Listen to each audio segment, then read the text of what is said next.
Okay, everybody, I'm going to go ahead and get started. I think most of us are here. Can everyone hear me okay? Sort of raise your hand. Okay. And my flags look good? Okay, good. We're in the new view. Thank you, Brian. I'm Mayor India Kincannon, and welcome to the inaugural meeting of the Mayor's Climate Council. Just as a reminder, we are being recorded. We're being broadcast live on YouTube and also recorded. So everything we say, and this is by design, is open to the public. And so just that's public governance at its best. And I just want to make sure everybody was aware of that. I want to also just say that, of course, it would be my preference to meet in person. But given our current situation, that's not possible. So thank you all for your I know everybody's getting pretty used to Zoom calls, and you know, maybe in the future we'll be able to meet in person. But thank you for being here today. So I also wanted to say that I'm especially glad to be moving forward on the Mayor's Climate Council. It is a huge part of what I campaigned about during the mayor's campaign. And it's because it's important to me personally, and it's important to the people of this community. And even though we're in the middle of a pandemic, this is a huge priority. And I think in fact, the fact that we have this unique virus underscores the need to focus on climate issues, as some scientists have indicated that the origin of these new diseases stems from loss of wildlife habitat and other things. So anyhow, I want to say thank you for being here. I want to say I'm really glad also to be working on this big picture stuff in the midst of our day-to-day work of dealing with COVID issues. So, and our goal, the reason we are convening this climate council, is to discuss the way we reach our reduce our community emissions by 80% by 2050. As all of you know, community emissions are much more difficult to move the needle on, and the magnitude of making such a significant change is going to take years to implement. It will require steady and proactive leadership, not just on the part of the city, but on the part of all the many people and stakeholders that the members of this council represent. And we have to start now. We have to start as soon as possible. And I know many of you have obviously dedicated your careers and activism to this. So thank you for agreeing to lend your services to this council. This is also the first of many conversations, and we're going to discuss a timeline for this planning process and how this, and also how the planning process is happening now. And we hope to make sure that the plans that this council comes up with are reflected in the city's budget in the coming budget year. We need community solutions that require a strong network of community partnerships. And that's why we're going to do introductions in a few minutes, and we'll see that we have a wide variety of people and perspectives represented here. And while we may not always agree on the exact strategies for how to reach our goals, I think that it's commendable that we're all here on this council ready to talk and converse and communicate in good faith. So with that, I would like to do a roll call and let everybody unmute themselves and sort of just introduce themselves. And I'll lead the roll call so you'll know when it's your turn. And maybe just say a sentence or two about why you agreed to be on this council. So we'll do it in alphabetical order by first name, because that's what I have on my list. So first is Alicia Hemmings. Alicia. Hi, I'm Alicia Hemmings, and I'm representing the Sunrise Movement Knoxville Hub. I am a student at UTK, and I'm studying plant sciences with a concentration in plant genetics and biotechnology, a sustainability minor, and a pre-medicine pre-professional track. I agreed to be on the Climate Council because I think it's so important that people from just different areas are represented. And I really, truly believe in Sunrise Movement's goals and their motivations. All right. Thank you, Alicia. Amy Hathaway. Amy. Yeah, so I'm Amy Hathaway. I am kind of the neighborhood voice. So I am president of Forest Heights Neighborhood Association, and helped our neighborhood get our community wildlife certification last year. And so I agreed to be on the council just because I thought it was a great way to serve and be part of this kind of communal voice of helping put together these long-term goals and how we can work together as a community to achieve these, the reduction standards that we're trying to get. All right. Thanks, Amy. Brian Han. You're next. Hey there, my name is Brian Han. I'm a general contractor and project manager for Dewhurst Properties, Dewhurst Construction. We specialize in adaptive reuse of existing and sometimes historic properties, and we try to make best use of the resources we have. I agreed to be on the council because I think it's really important for our city to move forward. As an example, in the Southeast is sustainable and is energy efficient, and with respect to the climate and whatnot as possible. And also very involved in the outdoor recreation end of things here in Knoxville. And I've kind of used that as a backdoor approach to conservation. And I think that's important as well. So, thank you. Yeah, I saw the urban wilderness map in the backdrop behind you, Brian. So I think that's what it is. Yep. All right. Next is Chris Cimino from UT. Could you tell us, could you unmute yourself, Chris, and yes, tell me how to pronounce your last name? Either way, the Italian pronunciation is Cimino, but if you want to say Cimino, that's more common. So Chris Cimino, representing the University of Tennessee. I'm the Senior Vice Chancellor for Finance Administration at the university. And within my portfolio is Facility Services, which contains the Office of Sustainability. And it has been a great passion and a desire of ours to, as we have our own climate action plan that was last signed in 2010, we're actually going through an update process now. But any way we can work with the community and the city to further our goals and that of the cities is certainly a priority of ours. Our plan goes through, actually calls for us to achieve full neutrality by 2060. But within that, we have a lot of small steps. And the first of which is 2021. But we already beat that. We were supposed to achieve 20% reduction in emissions by 2021. We actually achieved that 2 years ago. So we're always looking for ways that we can, participate even further and challenge ourselves to take the next step. Great, thank you. That's encouraging news.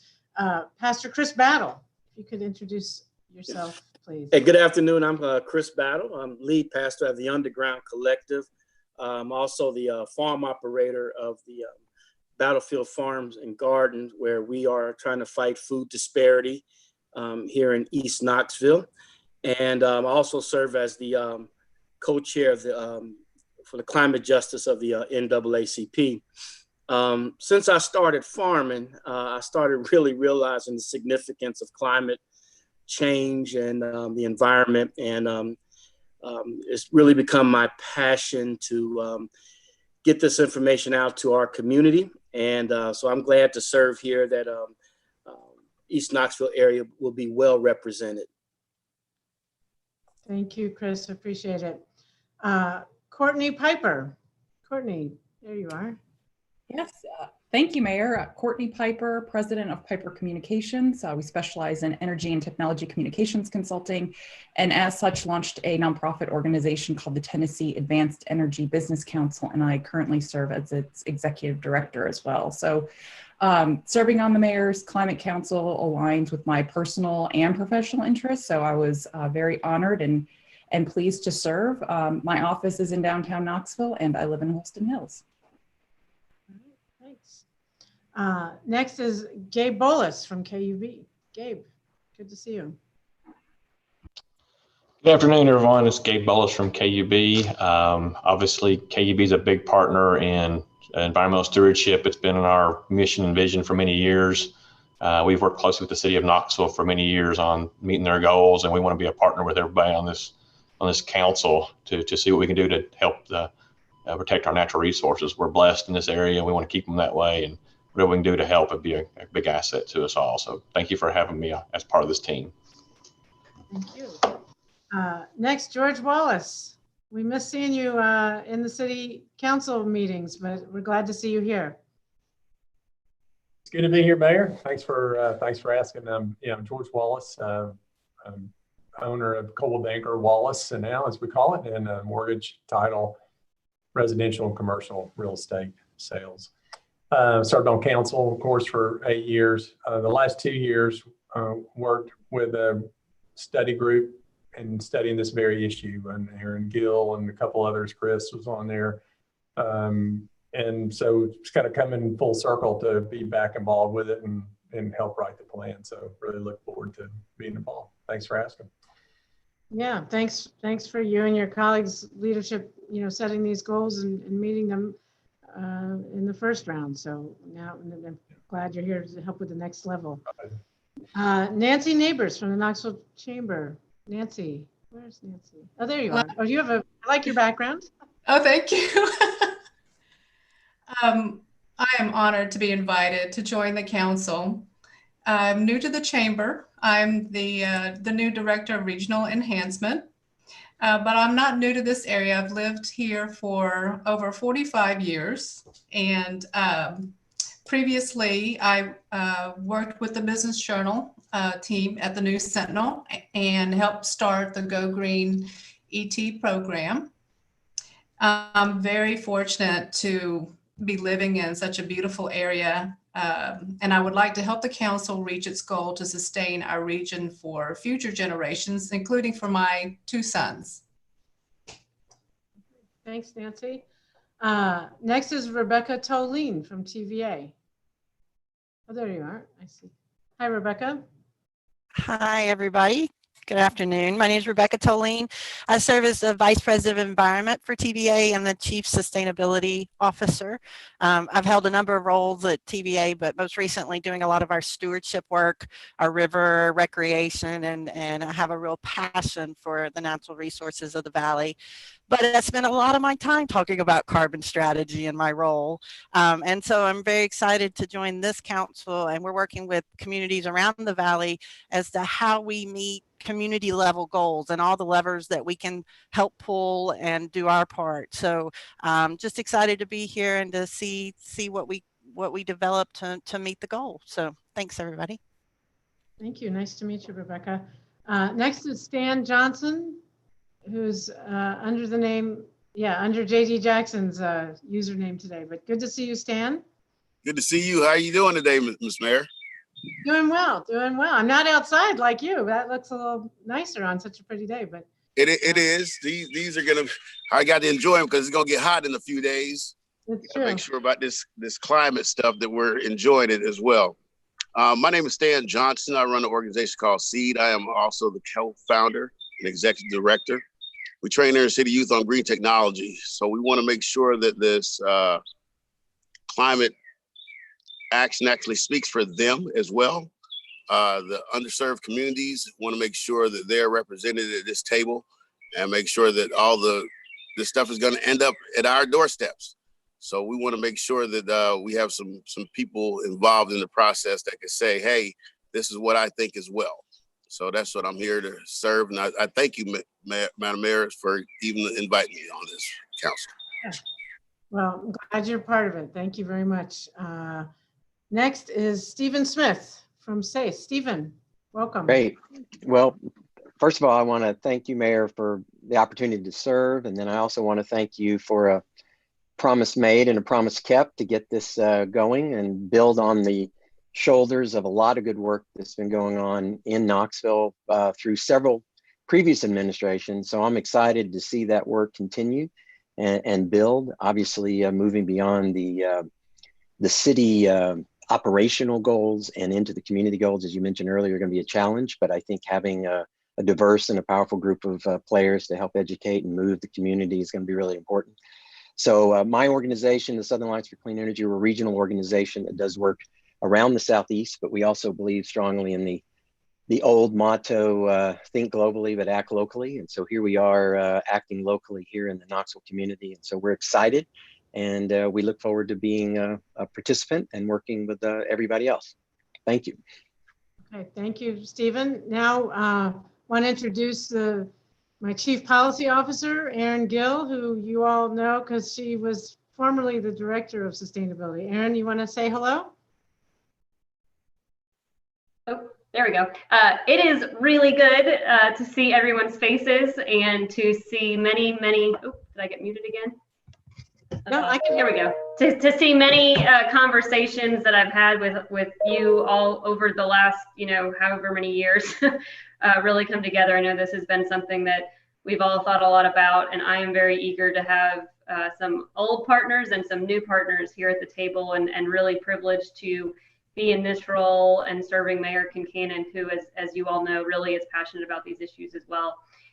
So pleased to be here, and also really excited to see Brian firmly in the driver's seat on this, and really glad to support him and the mayor as we move forward.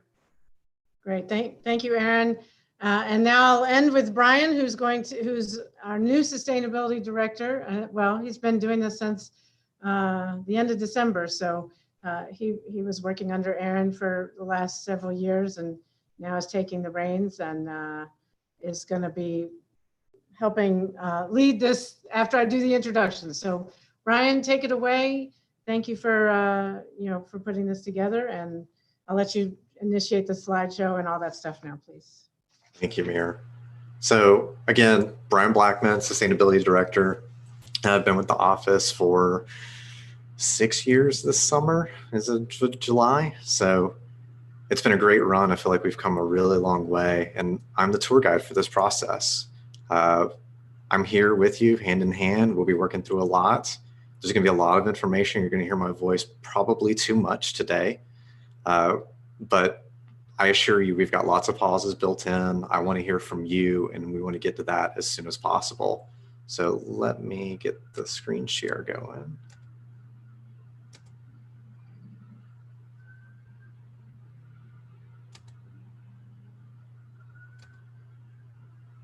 Awesome.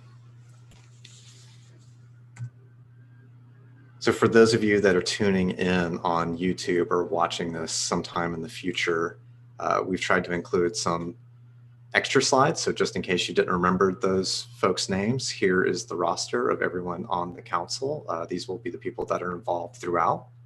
And we'll talk about this in just a few minutes, but there's a number of other people that are in attendance that I know you can't see. And those are some of the people that have been identified as working group members and people that are going to be a part of this process. The strength of this is really going to rely on those community partners. And while we needed an opportunity to make this a manageable conversation, this doesn't mean that the conversation stops with these 15 individuals. There will be ways for you to stay engaged. We'll be posting meetings online. We'll have a lot of information available. And then we'll also have periodic surveys and ways to get involved on a neighborhood level. So these are the rough ideas that we want to run through today. And it's a few small bullets, but it's a lot of slides, unfortunately, and it's going to be a lot of information. So we're going to go through an overview of the council. We'll have some breaks built into that for discussion and comment. Then we'll go through emissions data and kind of some key drivers. This is by no means going to cover every single input that you may be interested in emissions wise. One of the ways that we're trying to create more information about this is we've launched a new emissions page. So knoxvilletn.gov/emissions.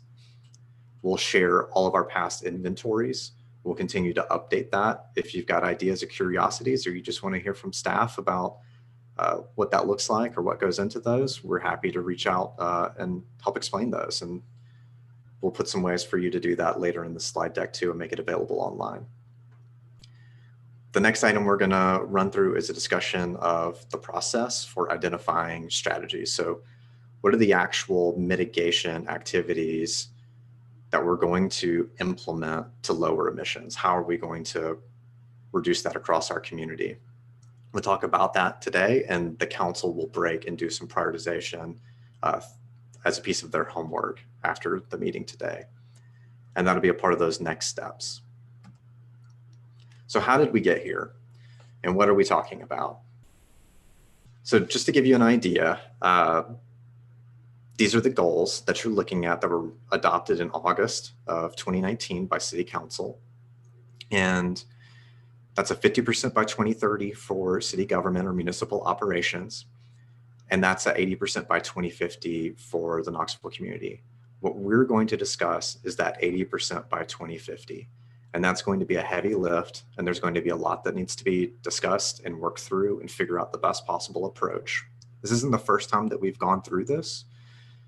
Back in 2010, we released our first work plan. And then this was a similar process, bringing together cross-sector leadership, having technical discussions, scoping out what are some activities to hit our then 20% by 2020 goal.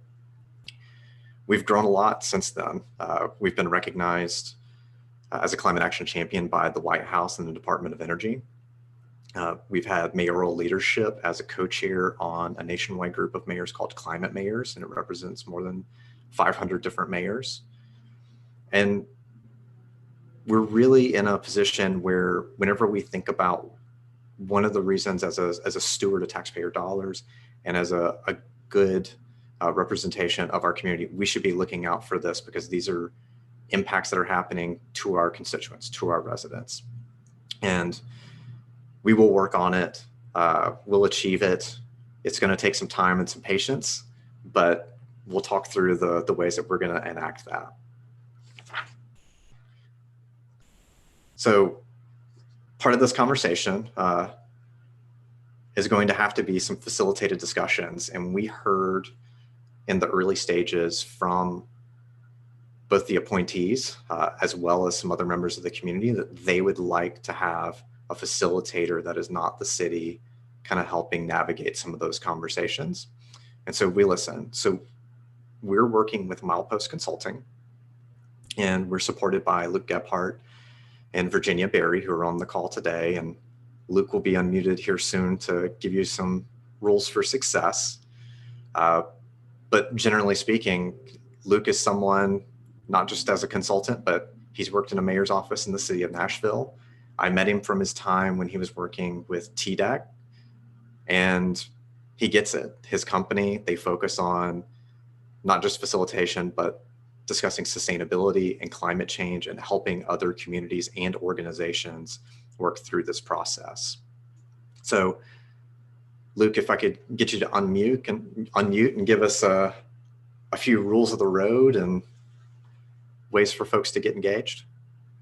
Sure, Brian, and thank you for that introduction. And we are equally privileged and excited to be part of this process with you all and supporting the goals of Mayor Kincannon. Congratulations, Mayor, and her administration. And as Brian pointed out, we go back quite a few years now. I think even before I had these gray hairs. And if Brian is the tour guide, think of us as the bus driver, helping him map out the right route to go to show folks around and the like.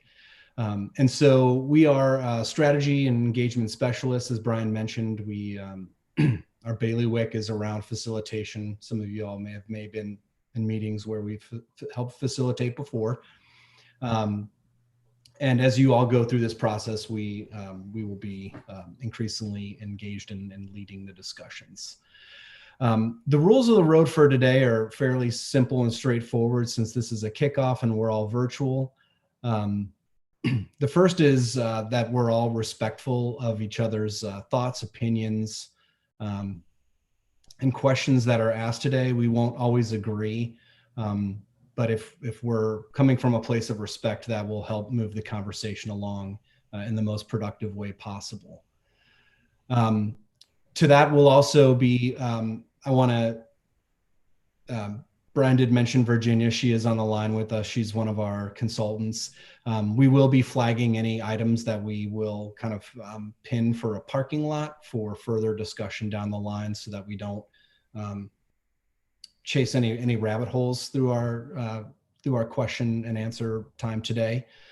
As Brian did mention, we'll pause frequently to allow you all to ask questions on any given subject matter area.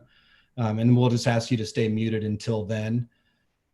We will have a short break, but folks are obviously, if they need to take calls or bio breaks, please feel free to do so. Just, again, make sure you're muted. And if you do leave your computer area, we'd ask you to also stop your video so that we know that you are not available for questions or the answer period.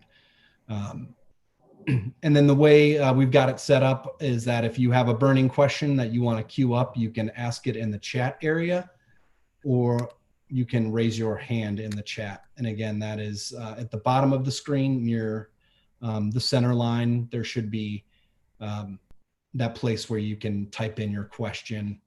And I believe the best thing to do would be to potentially just ask it to all panelists. And that way we'll be sure to capture that question. Awesome. Thanks, Luke. Yeah. And so obviously we'll have pause slides, we'll hit a pause slide, and I will kill the screen share because we want to see your beautiful faces having this conversation. But if you've got something that's just, you want to get to the front of the line, you think it's urgent, ask it in chat. If you, the IS webinar account that's in your panelist tab for the panelist, if you message that directly, that's Grace Levine. She is the sustainability coordinator, and she has about 8 hours on the job. And so I think this is her first foray into it. You're going to be seeing a tremendous amount of emails and calls from her as a part of this process. And if I had the forethought, I would have put a headshot in here. So we'll have to get her on camera next time. Great. So let's get into the meat of it. So I've scoped a little bit out here, and what we're putting down is what's the role of the Climate Council? And so the Climate Council being those 15 people that are on that roster, the mayor, the 2 staff, and then the 12 community appointees. And so from the outset, the mission here is to provide high-level cross-sector leadership and charting a path to reduce the emissions in the community by 80% by 2050. So roughly, today we're going to talk through this process. We're going to end the meeting today with a little bit of homework that you'll get an email. It will ask you to prioritize some strategies, and there will be an opportunity to do a fill in the blank.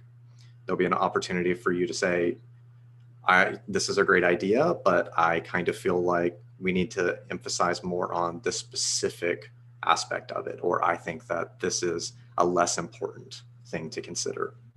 So that survey will really help us understand where the community priorities from you all lie, and it'll also serve to help us identify potential presenters so that we can make sure that you get the best possible presentations and the best possible information at future meetings. So those future meetings are bullet 2, and that's the discuss opportunities and challenges for proposed action. So you're going to prioritize those, and then we're going to break this into 3 primary sectors. And the sectors will be transportation, buildings and energy, and waste.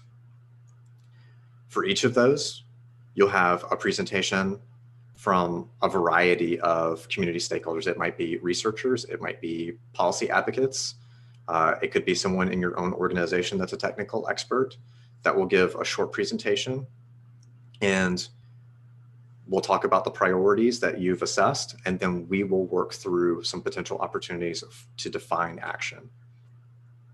That will then go to a subcommittee.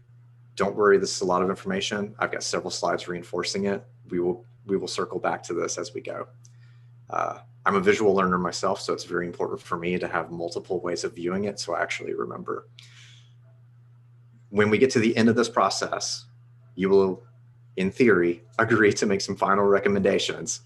And what we see is a short summary deliverable that kind of states the goals and direction that you would like to see the city work in. And then those recommendations will inform the development of the next sustainability work plan for the city. So one of the things that I want to address, and goes back to what we're working on, is what we're discussing as a part of this, or as the focus of this, is climate change mitigation. Mitigation activities are about reducing and stabilizing greenhouse gases in the atmosphere. There are lots of reasons to care about resiliency and adaptation, and we don't mean that this process will never get to that or that the city is not working on those, but for the sake of us compartmentalizing and having an effective use of everyone's time, this is where we're starting. And there will be some overlap. There are mitigation strategies that also have resiliency impacts and adaptation impacts, and we recognize that. But there will be times where maybe there's a really good idea that you have that is more of an adaptation strategy that we may have to parking lot. It doesn't mean that it's forgotten. We will certainly reflect that in any sort of write-up, and we'll make sure that we memorialize that, but that will not be the goal of this activity.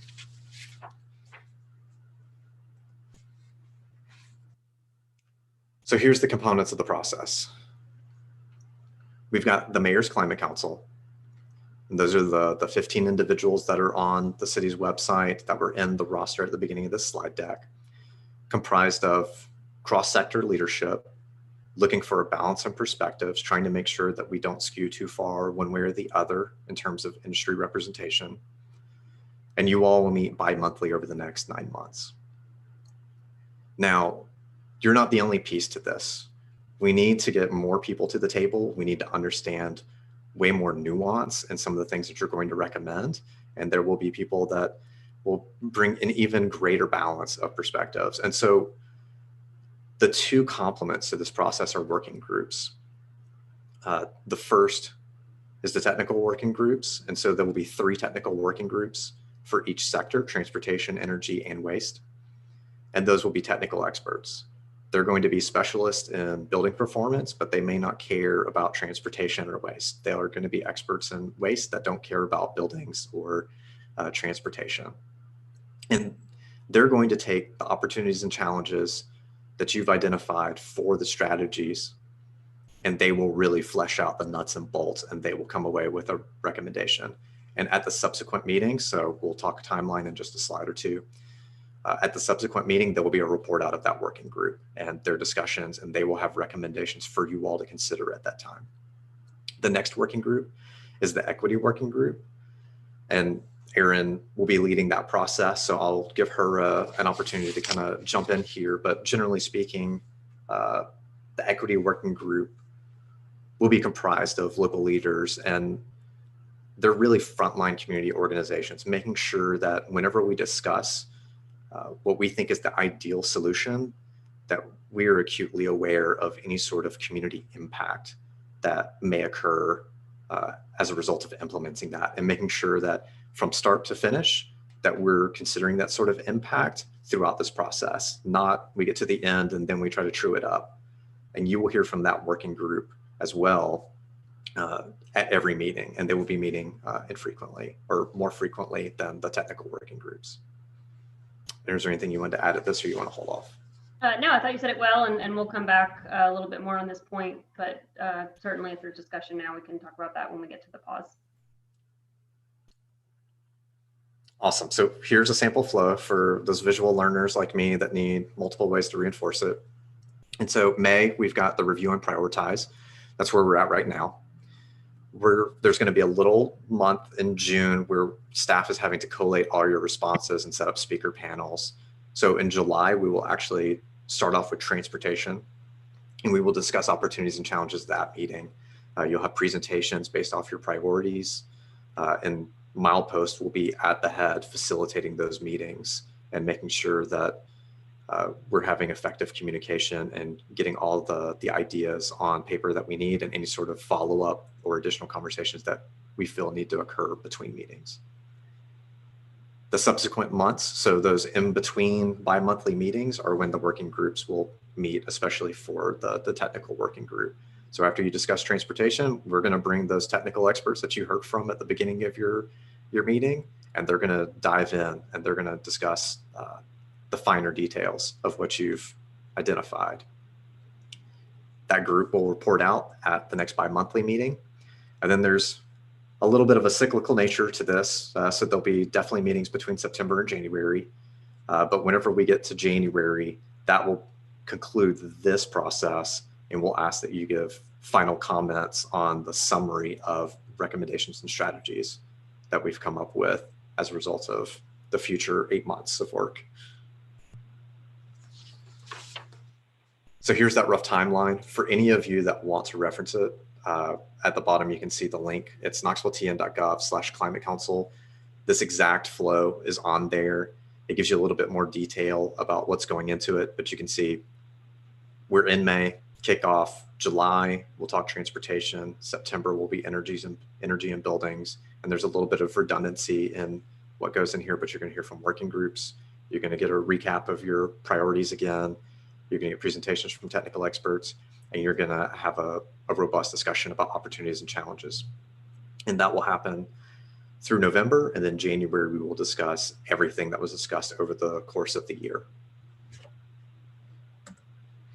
So I want to pause for questions and discussion and see if there are any burning thoughts that you might have about the process or the rationale for focusing on mitigation, or questions about the working groups. I'm going to end the screen share so we can see you all. Hey, Brian, maybe while we discuss, could you go back one slide so we can look at that while we're talking about, yeah. Yeah, happy to. I'll leave it here then.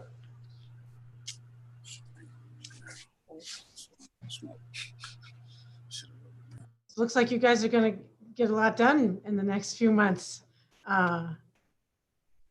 Any thoughts or comments or reactions or questions to this general timeline? You see things missing? See things that, I mean, it's obviously just a general document at this point. Well, this is Erin. I'll just kind of add some flavor as Brian and I were hashing through how to make this. I mean, for those of you who have worked with us on climate issues for a while, you know that this can be a very unwieldy conversation. And so, you know, really kudos to Brian for thinking through how to structure not only the different working groups, but the timeline. And again, part of that nature of why we've broken it up is so that we can really try to compartmentalize where we need to, but then also allow ourselves to take that big picture look and come back as this council to really provide that leadership, while also allowing the opportunity for those deep dives. Brian, I don't know if you have said this to folks as you were inviting them to participate, but the other piece of this is that, you know, we have identified you all as council members to help us with that broad vision leadership, but you are always welcome on the working groups. And so to the extent that you really want to dive into any one of these issues or all of them, you are welcome on that. Don't feel like you can't come to more meetings, but we also wanted to recognize that this can become a very large time commitment. And so trying to break it up in manageable ways for all of the different groups who are going to be participating through this process.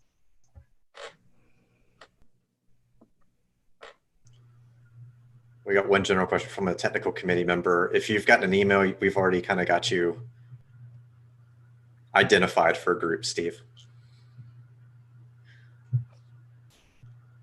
I have a quick question, just to make sure I understand the flow. So, and maybe I was daydreaming when you were explaining all this, but this particular group will discuss transportation at a high level, then hand it off to the working group to dig deeper into the issue of transportation. I'm just looking at the sort of the first subject matter.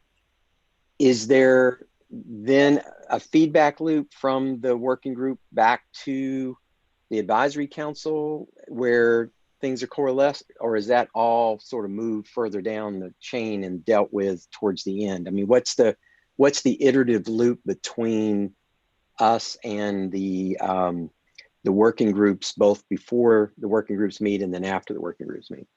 Right. So you'll identify those strategies. I think you got a good handle on it.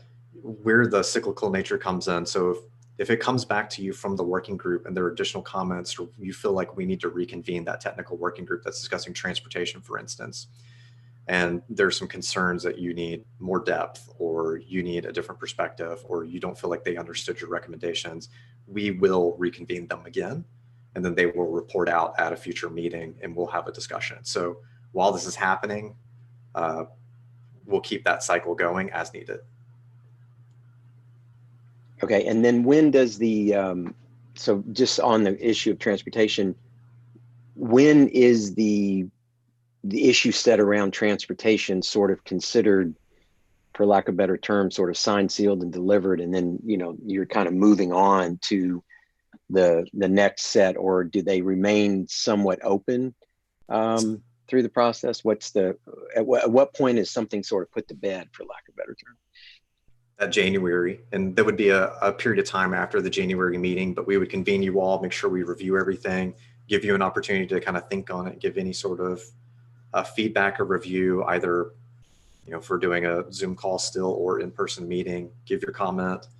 We'll extend that a month, and then what we'd like to do is kind of stamp, get it into that way we can work on updating our work plan and make sure that we're reflecting those priorities in that work plan process as well. And then what's not showing up in here, and the reason the arrow continues, obviously the work continues, but we'd like to invite you all back to discuss our work plan a little bit later, probably in the late spring, early summer. We don't have a timeline for that. It'll depend on how robust your recommendations, or if we get to the very end and you feel like you need more time to comment. But that would be the ideal scenario. My question is really for Mayor Kincannon. Do you think this is going to formulate into a plan that you envision taking back to council to be adopted in some way? How do you see that piece going forward? Yeah, well, before you left council, you adopted updated goals. So now it's my job to come up with a strategic plan and steps to take. So yeah, I would want to bring it back to council for their input, and then, you know, for the internal things, what that might mean as far as our budget and planning, and also, you know, externally to just you know, talk about the community-based efforts and what the city can do. Not, you know, we want to be a good role model, but what we can do with the area partners to reach those community goals, because I think that will require, you know, that's not something you can pass through ordinance and be like, everybody start doing this differently. You know, it's going to take more collaboration and cooperation, but I think the people at this council and the partnerships, if the recommendations that come from this council can be really compelling, not just to bring to council, but to work on those community-based goals and get that buy-in from the business community, you know, the industrial community, you know, community energy producers, builders, all that sort of stuff, as you know, because it will take a really collaborative effort to. So that's my thinking. Some of it will be internal that I'll bring to council, and some of it will be the city coming out to the community saying, okay, here's a plan.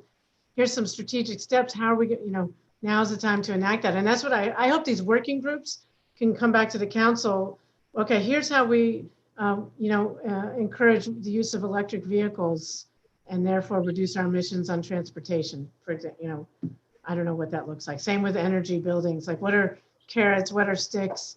What requires changes in land use planning? What requires changes in federal or state law that we could work on with our delegation? You know, those are all the kinds of recommendations that we can share internally and externally and move forward. But I would welcome the, you know, hopefully this council can help inform not just an action plan, but how to make the action plan work. That's what I really need from you. I don't know. I don't know those answers. I'm counting on you.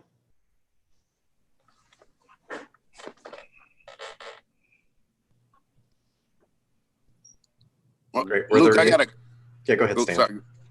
Luke, I got a question for you, because what I'm looking at is, how do we make this into policy?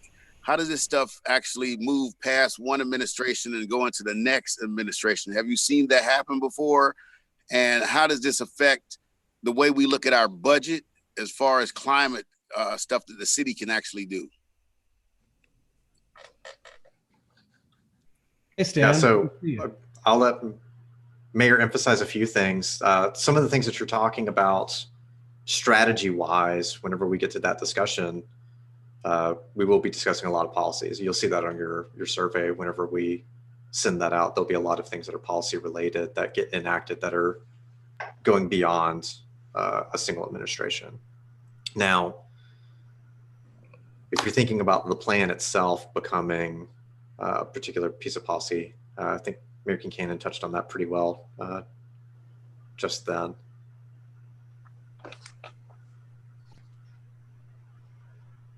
Are we ready to, do we have any more questions, or should we move on to the next portion of this show? I think we're ready, unless I see, yeah, okay. Thank you. Okay, this next portion is very dense. So I'm warning you in advance. I've tried to put more breaks in here than the previous section, but I apologize in advance. And you all should have gotten an email from me yesterday as well. If you feel like I'm using way too much jargon, or you just want to sit down and talk through this one-on-one with our staff, we are at your disposal. Reach out and we will talk through this in the level of depth that you could ever dream of. So we're going to talk through inventories. We're going to talk through municipal very briefly, because that's not necessarily a part of this process, although I'm sure that there will be great ideas that come up that are municipally related, and we'll definitely listen to those, but they will ultimately possibly get shifted over to the parking lot. But just to give you a little bit of perspective, we use international protocols to report. And as a part of our commitment from the Paris Climate Agreement and the Chicago Climate Charter, we use the Basic Plus reporting protocol. So we've got more on that on the City of Knoxville's knoxvilletn.gov/emissions page, and it'll kind of give you some helpful definitions and the table of what all's in there. We're not going to go into that level of depth today. I've really plucked out the big movers and things that we need to focus a lot of time on, but they're by no means the only things in there. So for city operations, we had a 20% by 2020 goal. And as of 2019, our emissions are actually down 31%. And obviously we should be proud. Obviously we've done great, and we're well ahead of the curve whenever we're thinking about our 2030 goal.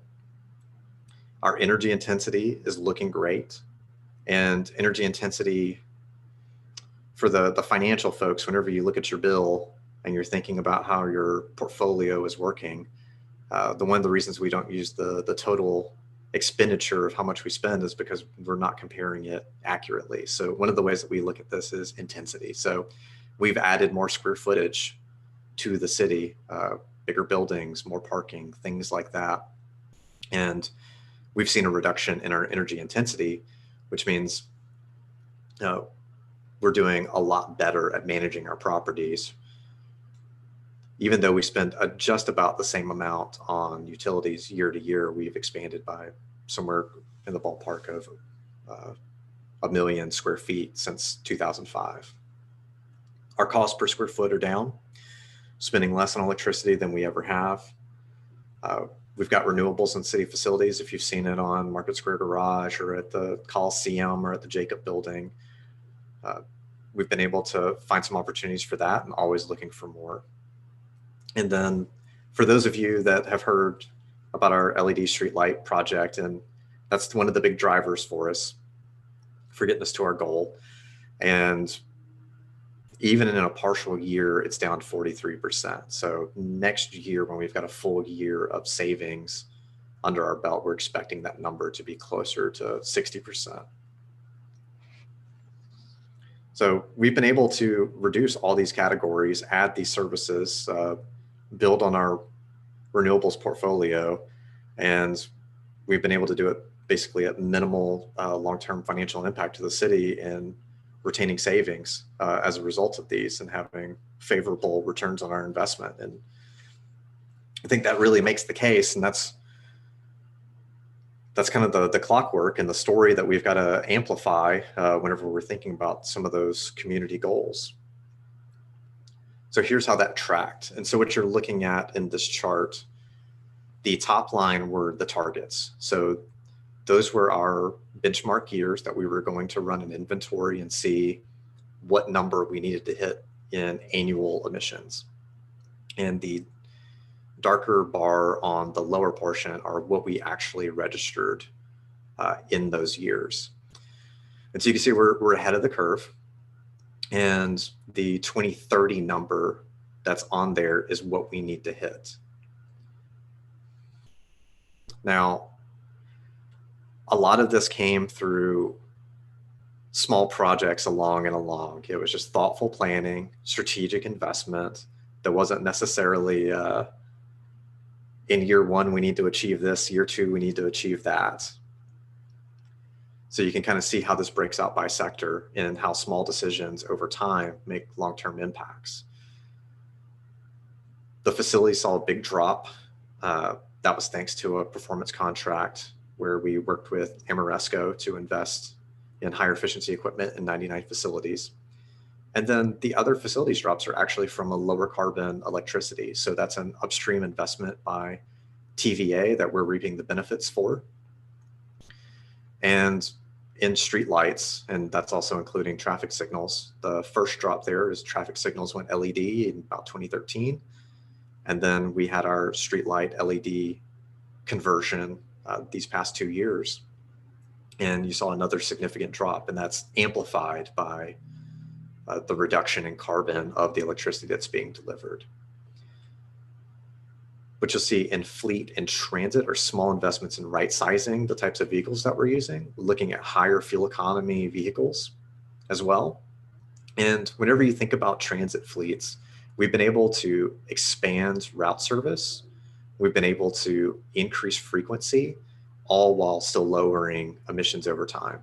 And so some of the hard decisions that we're going to have to talk through as a part of this process are, there will be things that inevitably are discussed on a community level that will likely in the short term see an increase in emissions in municipal operations. If we want to increase, for example, route frequency of all routes in the city, if that's something that we've heard people might be interested in, and that becomes a priority, that means more buses. So we will see some upticks in emissions in the short term. There are technology solutions and things that we should discuss and consider at the technical levels to mitigate some of those impacts as we're implementing as well. The transit fleet and the city fleets will continue to decarbonize as we go to electricity and having electric vehicles more and more pervasive in our fleets. So here's a rough profile of what our makeup of municipal emissions works out to be. So buildings are about 40%, and employee commute makes up less than 10%. Streetlights and signals used to be 24%. So our investments there in LED traffic signals and in LED streetlights reduced that 10%. So we're about to pivot into the community, which I know is what everyone's waiting for, but I'm curious if anyone has any questions or any things that they want to ask about before we make that pivot.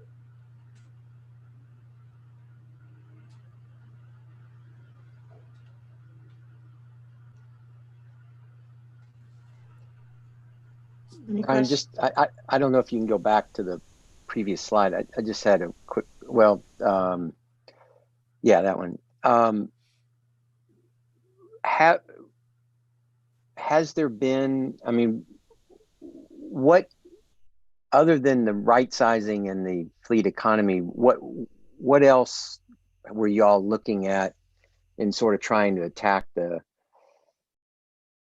transportation component of the city fleet and transit and the employee stuff? I mean, were there things that you tried that were not as successful? Was it just an area that you didn't, really you're focused on some of the other big ticket items? I mean, I'm just curious as we go into this transportation conversation, what has been attempted there?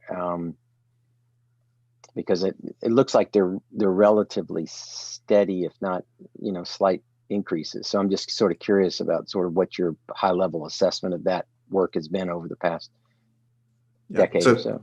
They're both down about 10%, each of those. 2019 ticked up just slightly, but we're down about 10% in each of those categories. And we've tried alternative fuels. So using propane in mowers, things like that, using not just electric vehicles, but natural gas, CNG, and that sort of integration into the fleet. The biggest savings for us has been fuel economy so far, although fuel switching, particularly to electric, has been more limited by market availability. They're becoming more and more, if you think about the amount of vehicles that we have a lot of heavy trucks and light trucks in our fleet, and electric options, at least from the manufacturer, are fairly limited until now. There are some third-party retrofits, but historically, it's been the choice between choosing, do I void the warranty on this brand new vehicle by doing a retrofit kit, or do I just try to find something with higher fuel economy and retain the warranty? And so that's been kind of the line that we walk. We've explored some of that. We still continue to look for opportunities to make that sort of switch. And you'll see that with electric buses that are coming to CAT soon. And once we get that infrastructure in place and we start getting those into the fleet, you'll see more and more investments like that. Just on the front end, being able to ensure frequency of service, a lot of times the cost to invest in that infrastructure is very high. The cost for a commercial grade large charger that's going to be able to charge a bus up in time for the next day's routes is exponentially more expensive than a small charger that we would need for our fleet cars. Good question.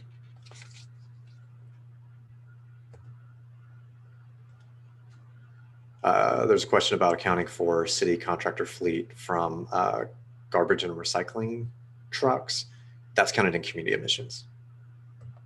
And we'll talk about that shortly. Any other questions about municipal before we move on? Great.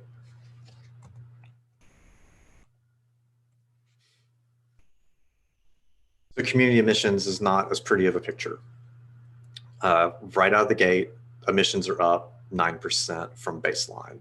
Now there's a lot that's changed in that time. We'll talk through some of that and we'll talk about what's driving that in the next subsequent slides.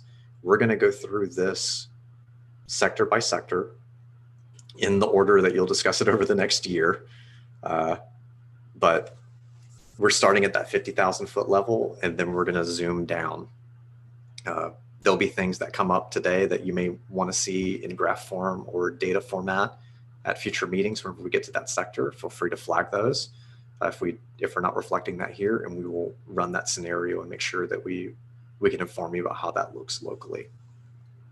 So one of the tails here, and one of the main reasons that emissions are up 9% is the growth of Knoxville.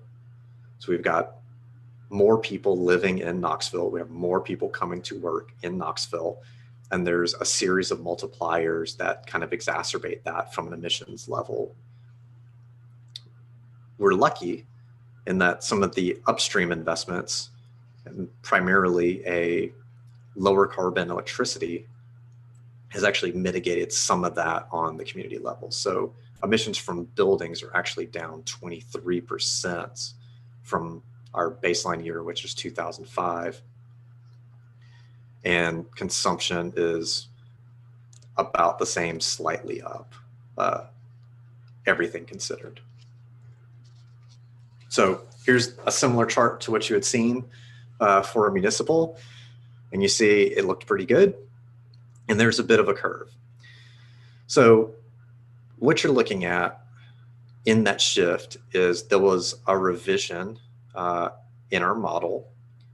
We saw an uptick in people commuting here for work and an uptick in the amount of people that live here. In transportation, which we'll discuss in the next series of slides, is the number one reason that's going up. What you're seeing is an increase in our contribution to area traffic. And you're also seeing an increase in just total volume. So it's twofold. There's more people driving through the county, and then our contribution to that level of, or that volume of traffic has also increased. So whenever we're thinking about these targets, I have heard from some folks that they're interested in seeing what the 2030 midpoint would look like. And so I charted that out just to give some people perspective.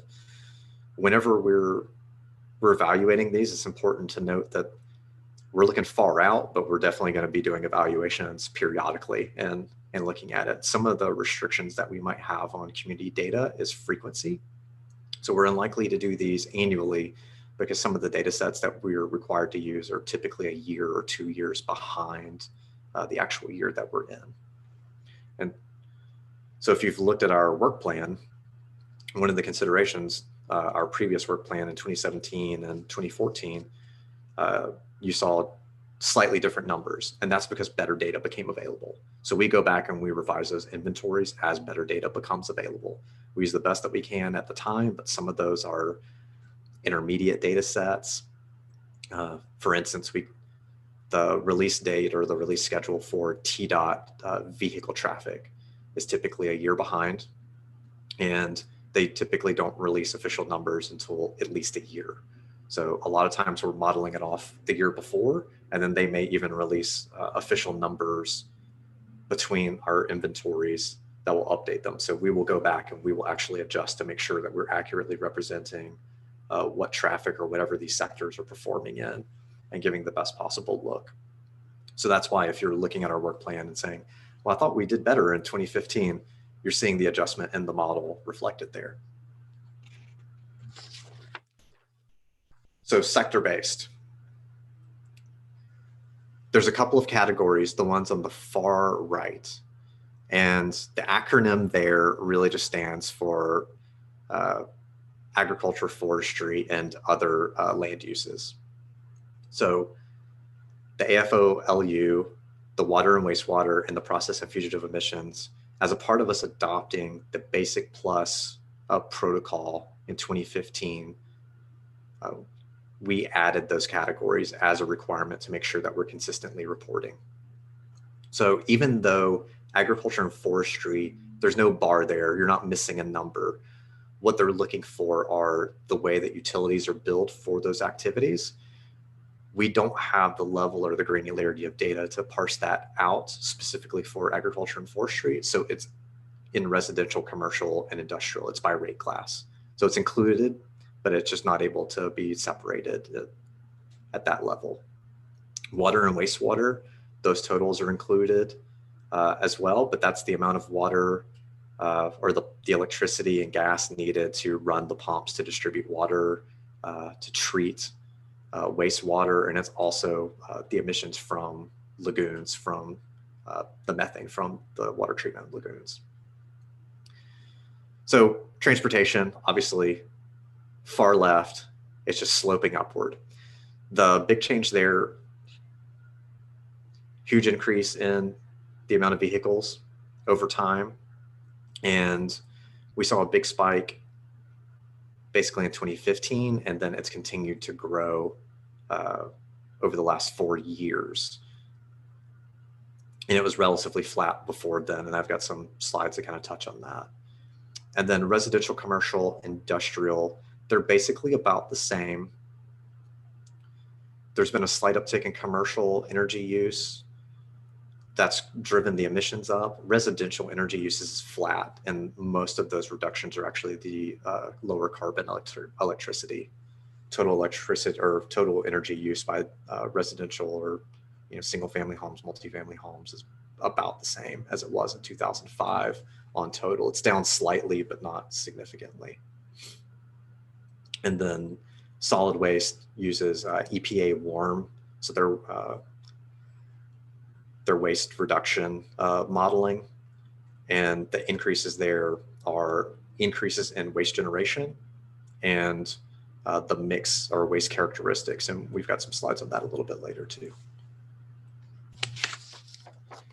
So here's that breakout. Transportation is an ever-growing part of the pie. It makes up 56% of all of our community emissions right now.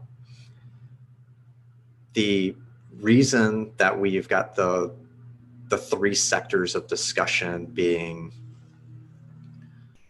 transportation, energy and buildings, and waste, and we don't have something for water and wastewater and process and fugitive emissions, even though water and wastewater is a bigger percentage than waste. Those are actually a byproduct of other operations. So making more efficient equipment or lower carbon electricity will drive those down as well, because it's electricity to pumps. So discussing that in energy and buildings is where we'll achieve those sorts of reductions. So again, we're starting at this 50,000 foot level and we're about to jump into the sectors. But before I do that, I want to pause and see if there are any hot takes or questions from you all. This meeting, what time is this? Oh, back it up. There. Brian, just so that I understand that the uptick that you showed in the graph, were you explaining that that was primarily a modeling modification to where you think y'all are capturing the data better? Because that's a huge uptick. I'm just so the way that that's a good question. So the way that this works, we model transportation because we don't have the way that we get a data set called the moves data set, and that determines age of vehicle. So we do a weighted average of age of vehicle, and we update that as that data set becomes, more modern. So our emission factor is based off the average age of vehicle for various vehicle classes. And then we take county level of vehicle miles traveled or volume of traffic, and TPO provides us a contribution of Knoxville's local inbound traffic as a result of the county. So what you see is actually an adjustment in methodology in 2015. So in 2012 and 2005, our contribution to that was basically a 0.6. So of the traffic in Knox County, Knoxville accounted for 60% of it. In 2015, there was an adjustment based off actual traffic volumes to a 70% contribution.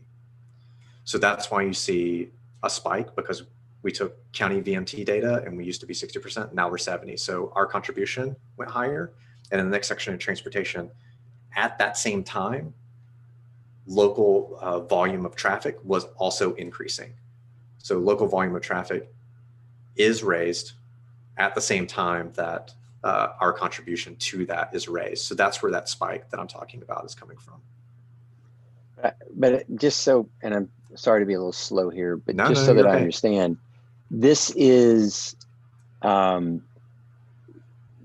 there may have been some slight increase in the actual movement of vehicles from county to city and this, that, and the other, and the amount of actual BMT, this significant jump is more a reflection of a refinement and a more accurate attempt to document, therefore leading to the going from 60 to 70%, or is it actually a real life experience at which they're saying that there was approximately a 10% outward migration now coming in? I mean, it is a real life trend change in that time. Wow. So it is simultaneously an increase in volume and it is a simultaneous increase in our contribution in that time frame. We changed the way that we calculate it, so you're seeing that reflected. But yes, that is an actual trend change. Okay. Thank you. Thank you. Good question. Good question. Anything else?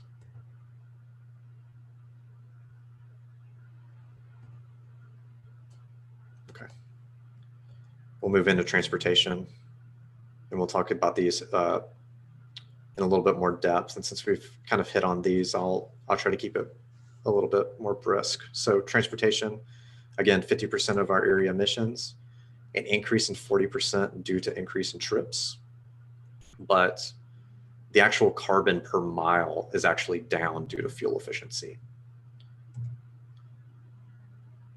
So Stephen, this is what I was talking about. So this trend line at the bottom are the vehicle miles traveled. That top line is the county over time, and these numbers are from TDOT data sets. And so we have an adjustment on our Knoxville data, and that's why in the 2014-2015 time span, that's our contribution based off TPO estimates. So Knox County is the data set that we pull from, and then we apply a factor to that to get Knoxville's contribution. So it's just a multiplier into that. So we've seen a 15% increase in traffic in the county. And then we've also seen a 10% increase on top of that in terms of our contribution or our share of that locally. Now, it's not all bad. It's pretty bad. It's not all bad. The one thing that I want to highlight, and I think one thing that we all need to have in the back of our minds as a part of this, I like to point to the CO2e per mile. So that's the amount of carbon that's generated per mile. And that's down 3%. And that's really due to averages of fuel economy. So as vehicles get more modern, fuel economy improves. However, very few of the cars on the road in the state of Tennessee are actually new. So locally, what we actually see is most cars on the road are 10 years old or older. And that's passenger cars. Once you get into light trucks, heavy trucks, the average age is actually older. So any sort of change in miles per gallon is about a decade delayed. So, you know, and we're loving to look at the new cars and go to the Knoxville Auto Show and look at the stickers and go, my, haven't we come so far? And the face of transportation is changing, but most people are driving 2010 or older. No one is operating in a brand new vehicle here. So that's one of the reasons that we see these very slowly. So whenever we think about strategies and we think about changes, to get a little bit ahead of myself for the sake of conversation and planting some thoughts, the next wave of major manufacturers releasing electric vehicles isn't until 2023, 2024. If you think that it's going to take a decade for that to be a significant adoption, you're looking well past 2030, assuming there's no sea change movement of people adopting electric vehicles. And that's what's going to drive emissions down significantly. We can't build our arguments as a part of this process around the expectation that people are going to be early adopters in any sort of technology. But there is a little bit of hope in that on average, we are seeing some slight improvements, just the total volume that you can't displace. Any questions, thoughts, concerns?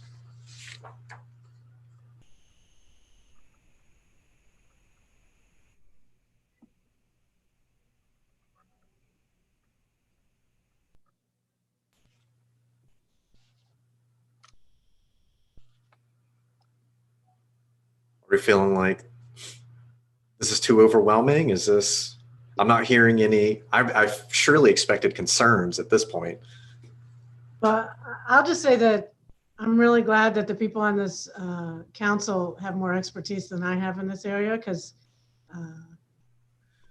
this is complicated stuff, and and I'm also glad that we're having the technical working groups, and I'm looking forward to having these recommendations and being able to act on them. But like the nitty gritty technical aspects and the steps that it will take to get to them are beyond my personal capacity and beyond the capacity of the city government. So I'm really glad to have your help is what I would say at this juncture.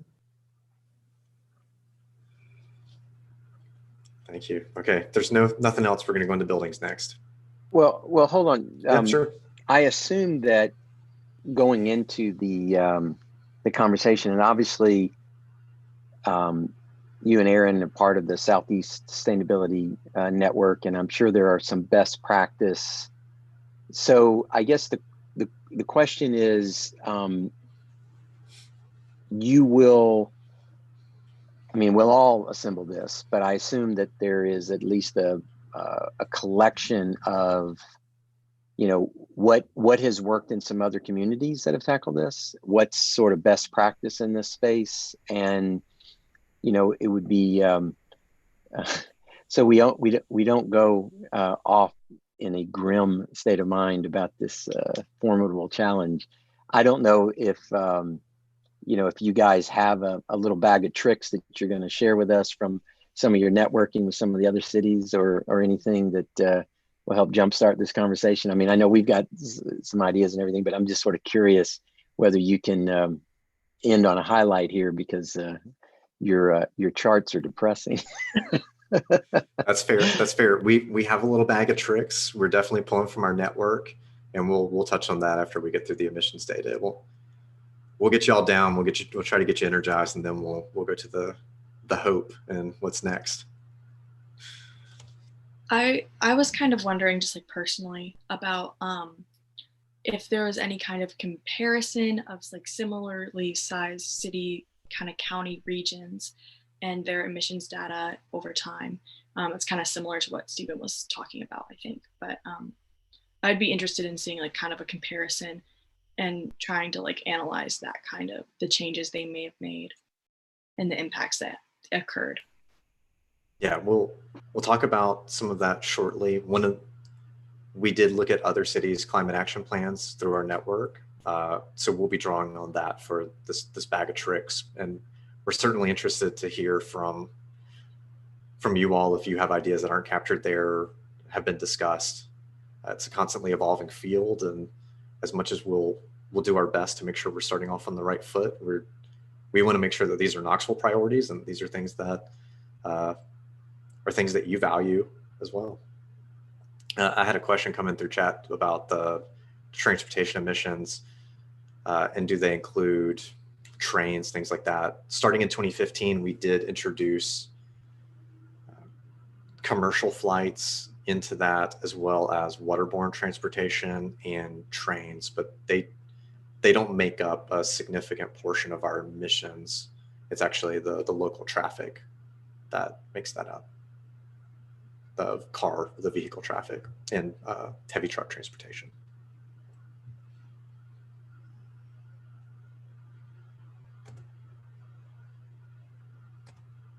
Sorry, having to navigate these windows.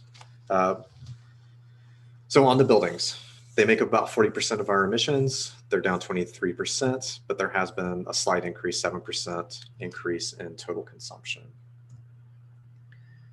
And so the charts that you're looking at here, the top left is emissions from energy use, and residential and commercial are down, and industrial had a big year in 2019, so that has ticked up. Pretty big swings from generally speaking, but the actual emissions driver, so in the next slide, we'll talk a little bit about energy use, but energy use hasn't had that wild of a swing except for industrial, and it was industrial energy use that drove it up. The other two have seen slight declines, and that's mostly because their energy use has stayed more or less flat. And then the bottom is a comparison of the local carbon per megawatts compared to the regional e-grid comparison. And so we track just a little bit ahead, but either way, the important thing here is we've seen a steady decline in the amount of carbon in our electricity delivery. And that'll be one of the main, easiest ways in theory. I know Rebecca might have some specific opinions about how to define that as easy, but obviously that sort of investment makes an impact on every single home that receives electricity. So that's important, obviously, because for those that can't afford to make a lot of investments in their houses, for one reason or another, this makes sure that they are a lower carbon house, regardless of their income level. And so just to give you a little idea on characteristics, so this is total energy use, and I apologize for using MMBTU instead of kilowatt hours and therms. But this is the common unit. If you're interested in it, we have that on emissions. It's in our data. But electricity consistently makes up about 60% of the total energy used in the city of Knoxville. And it's up slightly, and natural gas is down slightly, but electricity makes up approximately 78% of our building related emissions. So it's 60% of the energy use, but 78%, nearly 80% of the emissions from building operation. So when you're thinking about that 40%, where you apply that lever to get the maximum effort, this is what we'll be tracking and keeping an eye on, and making sure that we're comparing over time and ensuring that we're lowering that by sector. And it all comes from fuel source. And shout out to the great team from KUB for sharing data with us. I know that some communities struggle to get access to their data to put together these inventories, and they've been excellent at sharing and making sure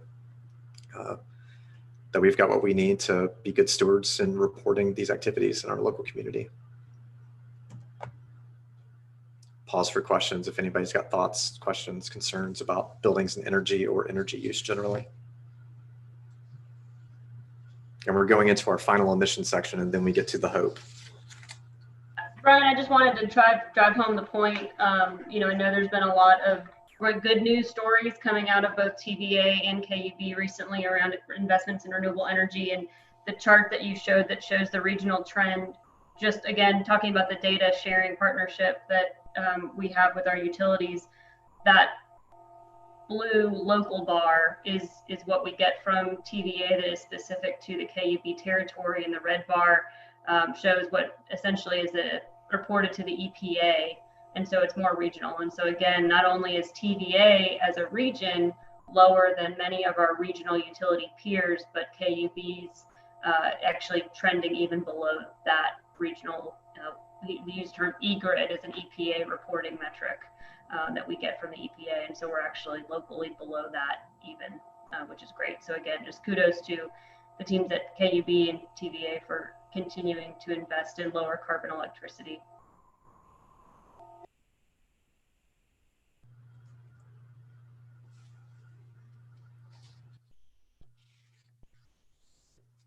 Okay, not hearing anything, so we're going to go on to waste, the final section.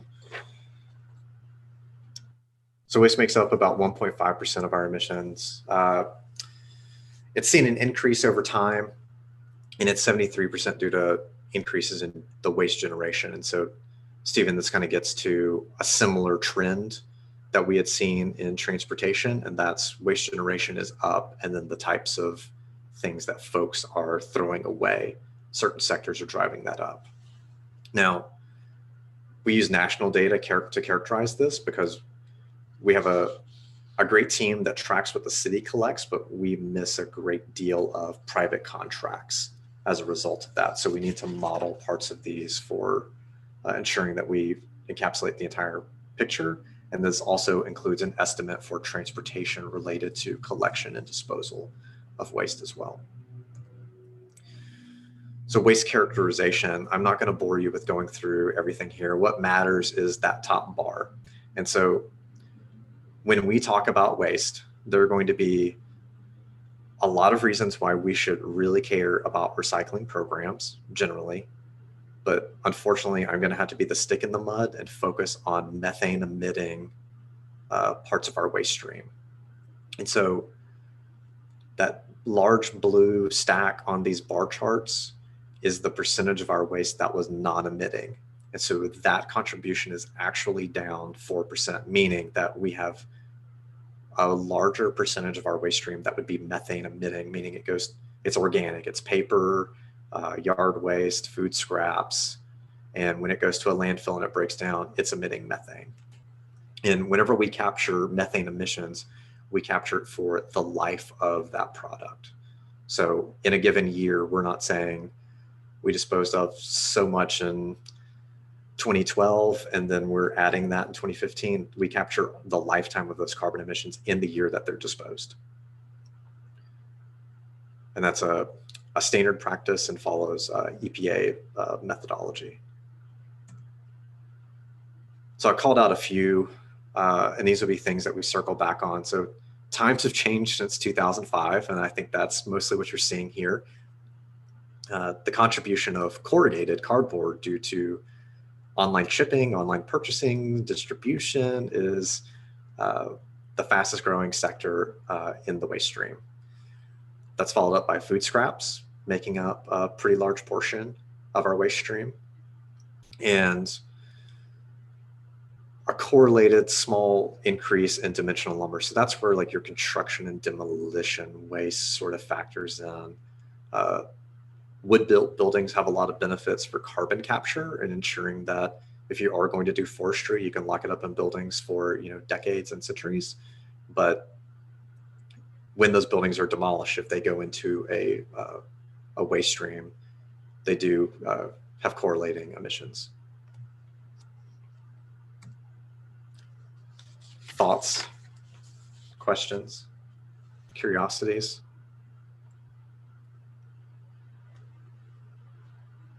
I think Drew has a question in here.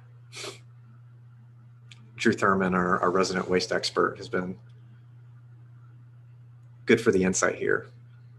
So is the methane emissions focus the city or EPA is measuring things that could break down a landfill? Yes, it is methane emissions for the discussion of our inventories and reducing community emissions, as opposed to the amount of CO2 utilized in the manufacture or consumption in waste and recycling, such as a plastic bottle.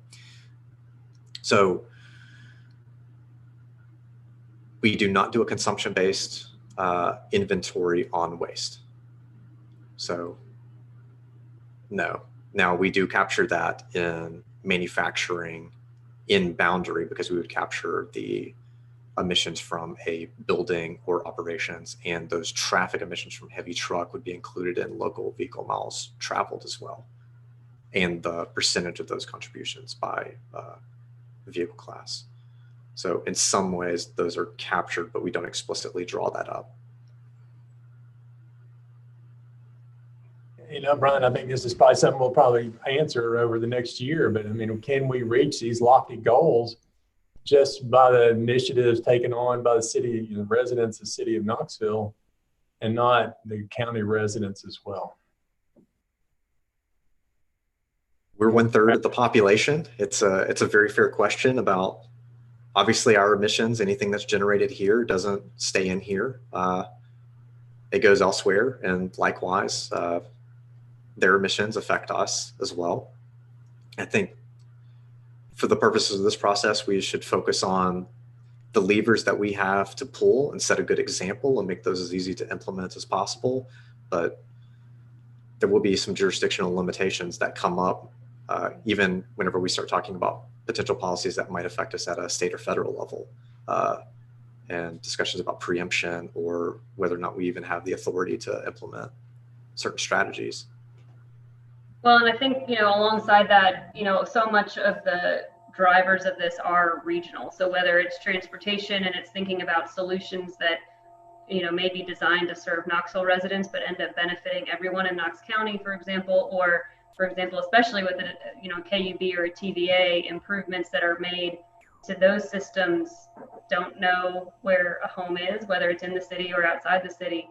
And so I think as we push the conversation toward these types of systems level partnerships and how does the city of Knoxville act as an agent of change in working alongside those more regional partners, that's where we can hopefully start to see those bigger picture solutions come to bear in a way that's not just city centric, but really very much a regional and even beyond regional. Because you're right, a lot of these things are driven by challenges that are not city challenges. They are much larger challenges. And so to the extent that our solutions can be amplified and scale up to the regional scale, we're going to get a lot more done. Obviously, things like investment in a greater portion of renewables in the energy portfolio benefit all residents. Things that make it a little bit easier to adopt, or increase the fuel efficiency or fuel switching, makes it easier for people in the county to adopt that as well. And then from waste, our waste is disposed out of county, so that's not an in-boundary emission. It's a scope 2 emission, meaning it's not something that occurs directly within the city of Knoxville. So there'll definitely be things that we do that actually benefit other communities as well. Great question. I just want to add that I think that like so many things, leadership matters, and a lot of the people on this council are part of organizations that and stakeholder groups that far exceed the footprint of the city of Knoxville. And as Brian and Aaron were saying, we can lead by example and change the conversation and help others see the benefits to this and how you can communicate and get public support for it. Whether it's on the commercial side of things, or waste, or what the economic impact is, and recommendations that you all help us develop and implement, and change that conversation and help us make it a regional and statewide, and then hopefully national and global approach. But I think that these grassroots coming up from the bottom rather than top down is going to be really helpful. This is where it starts. This is where it starts, and I think I'm really optimistic, even though some of those graphs are really disturbing. I'm encouraged that we're embarking on this grassroots approach on the community goals. So it's not going to be easy, but I think in a way this pandemic has shown that nothing we do is isolated to just the city, and so we got to take action. We got to take leadership, and build that support, whether it's dealing with the pandemic or climate change and all those things. And so good question. Mayor. Oh, you couldn't understand. My mic is garbled. Well, sorry. You just sound like you're the mayor of an alien town instead of. It's very eloquent. I'll share it later. Okay, so we're going to take a quick 5-minute break. I'm sure everyone's a bit overwhelmed and their heads are swollen with information and swimming with thoughts and hopefully solutions. And we'll talk through how we can best utilize those and ways that you can give that sort of feedback to us.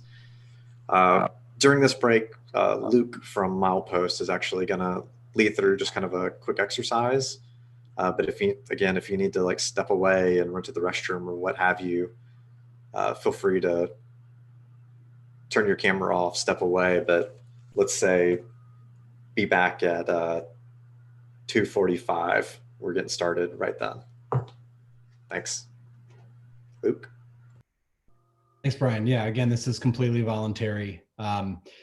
Going to just take a quick break mentally and physically. I thought we could just maybe everyone stand up and stretch, maybe reach to the sky or touch your toes. I think all of us have been standing or sitting down rather for the last hour and a half. So if you want to join me and just getting up and reaching for the sky, maybe bending down and touching your toes, get the blood pumping a little bit. I have been reading a lot. I don't know if anyone else has seen articles around Zoom fatigue. How it's accelerating our ability to concentrate because we're not able to catch in on so many verbal cues and the like. So definitely giving ourselves a rest is a good thing. We're going to try to use, for those of you who want to participate in this next part, we're just going to try to activate the chat feature.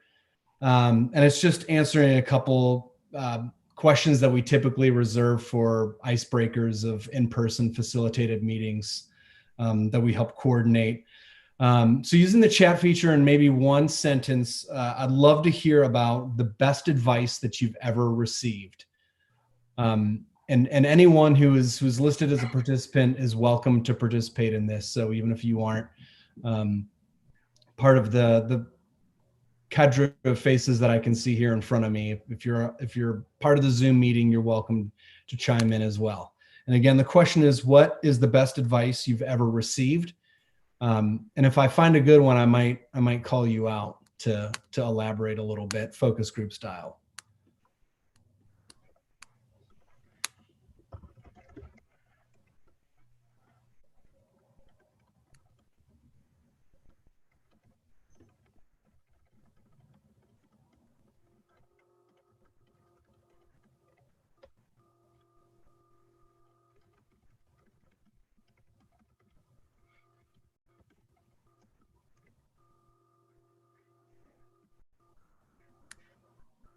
Okay, I'm seeing some good ones come in. Aaron Gill, where did you hear that one? I don't know who wrote it, but it was on a Post-it note that was left in my desk drawer, taped. So I like to think that it either came from Susanna Sutherland or Christy Branscombe, but it's very possible that it's a very old desk. And so it may have even predated either of them, but it's a legacy that I take with me when I move my desk around. Oh, that's awesome. Just for folks who aren't able to access that, a judicious reticence is hard to find, but one of life's great lessons. I'm actually laughing at the IS webinar with the call 811 before you dig. Yeah. Very good. Mayor, where did you hear bloom where you're planted?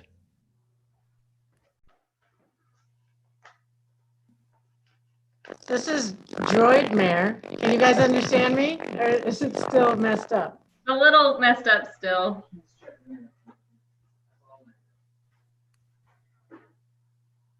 Okay, we'll table that one.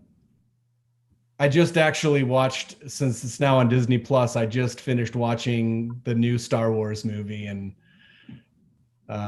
it's sounding a little bit like you've got a Star Wars effect. In fact, I'm seeing Drew Thurman and Amy Hathaway have made references to Star Wars, so well done. Okay, just a common saying that speaks to me. Okay. All right. Thank you for that. We'll move on to one other question that I have, and it can be absent the situation with COVID where we're all safer at home. But I would love to hear what is typically your favorite summer activity now that we're moving into the warmer weather period.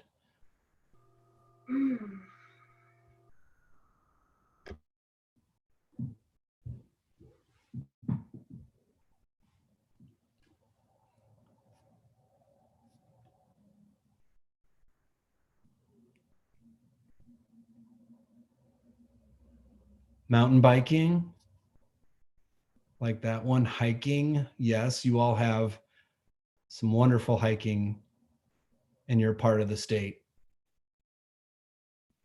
Summer camping and tubing on the river, excellent. Early morning bike rides, so biking is a theme here.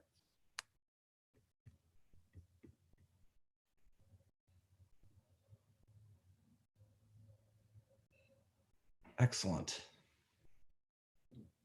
Working in the dirt, sitting on the porch, flowers in my garden. Excellent. All very sustainability-minded activities.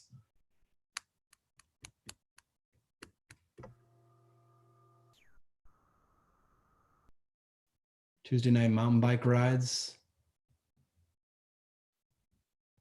Big group of bikers. That's awesome. All right, we've got one more minute left, so I will quickly ask this last follow-up question. Outside of the greater Knoxville area, of course, what is your favorite place in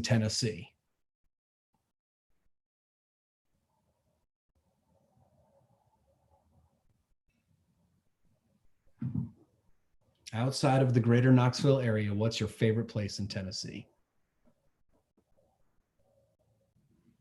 Roan Mountain State Park, Big South Fork, Swanee, no surprise there from Miss Berry, a recent graduate.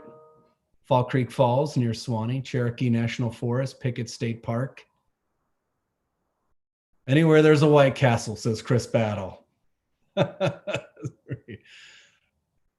Cummins State Park and Falls. This is sounding like an advertisement for the Tennessee State Parks. This is great. Blue Ridge Parkway.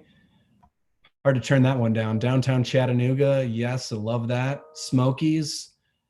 Downtown Nashville, Lower Broadway. Okay. Chattanooga. Again.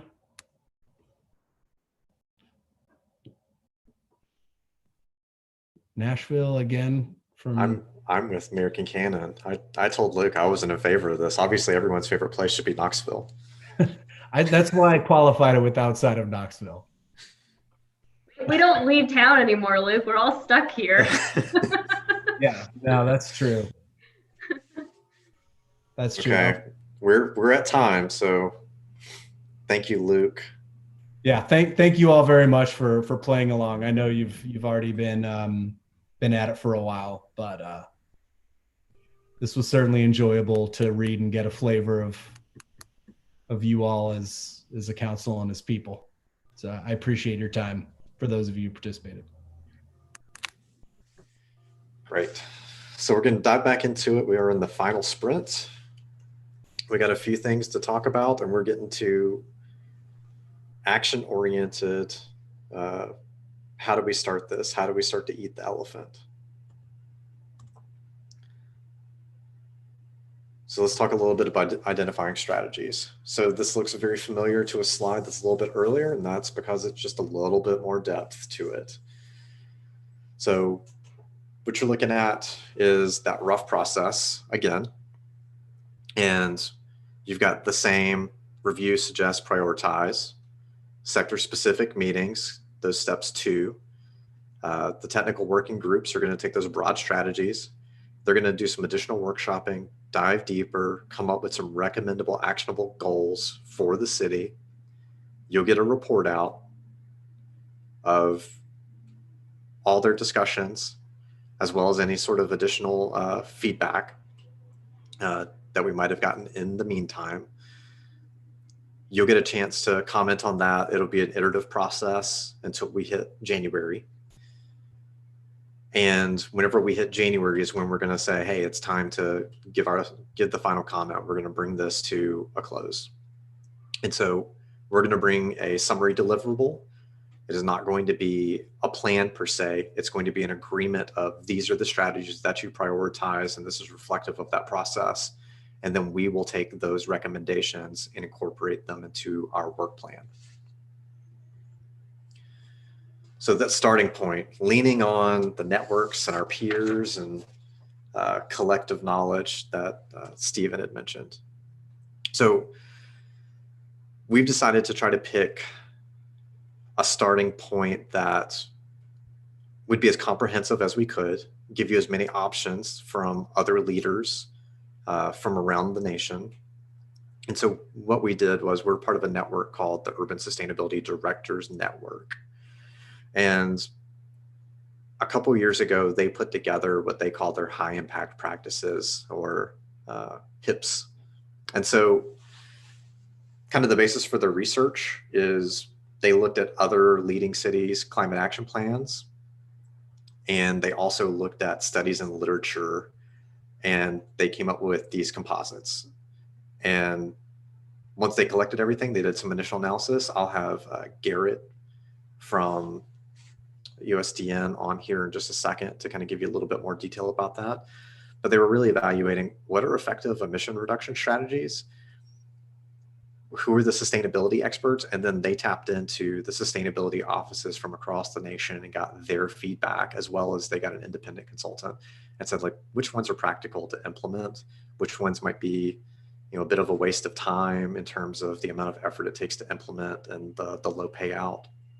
And what they came away with was a shortened list. And that shortened list was meant to be a living list that gets updated periodically and gets reassessed periodically. But where I wanted you all to start is we actually took their Appendix B of larger strategies, and anything that was explicitly municipal in that, we called out, but we left all the community facing priorities and strategies. And so we've put together a survey. You'll get that either later this evening or early tomorrow morning. And that survey will ask you to rank and prioritize, provide comment on, as the council members, your perspective. And you may want to consult with your staff, we understand, but we'll ask in that email that you get back to us essentially within a couple of weeks. And if circumstances require a little bit of an extension, let us know. But I want to be upfront what these HIPs or these high impact practices are not. We're not giving you a list that's going to be a blueprint to achieve our goal. There's no guarantee that even if we check everything on that list that we would necessarily hit the 80%. There may be some additional measures that are taken or some more creative options that need to be assessed. This is also not a 100% comprehensive list of every possible mitigation strategy. There'll be things that you'll have in the back of your mind that you're hoping to see in there from your work. And we're going to leave an area for you to just write those in. Give us those perspectives. Tell us what you're thinking. What have we left out? What do you think that we should prioritize? And tell us how high of a priority it is. And then there's no guarantee that these will be reflective of Knoxville area priorities. These are taken from across the nation.